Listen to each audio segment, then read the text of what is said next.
আসসালামু আলাইকুম রহমতুল্লাহ। দাদু, আপনি কেমন আছেন? ওয়ালাইকুম আসসালাম রহমতুল্লাহ। আলহামদুলিল্লাহ, ভালো আছি। তুমি কেমন আছো? আলহামদুলিল্লাহ, ভালো আছি। মাশাআল্লাহ। দাদু, আপনি এখানে কখন এসেছেন? আমি এখানে ফজরের নামাজ আনতে এসেছি। আপনি এখানে বসে কি করছেন? আমি এখানে বসে মহান আল্লাহর জিকির করছি। আপনি কিভাবে জিকির করছেন?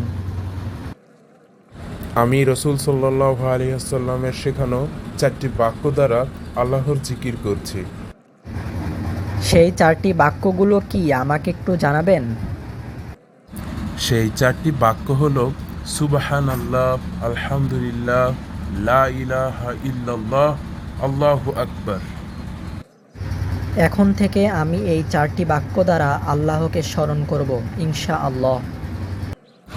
আলহামদুলিল্লাহ, আল্লাহ তোমাকে কবুল করুন। আমিন। দাদু, আমাকে এখন অফিসে যেতে হবে। আমার জন্য দোয়া করবেন। ফি আমানিল্লাহ, আল্লাহ তোমাকে হেফাজত করুন। আল্লাহ হাফেজ। আসসালামু আলাইকুম। ওয়ালাইকুম আসসালাম রহমতুল্লাহ।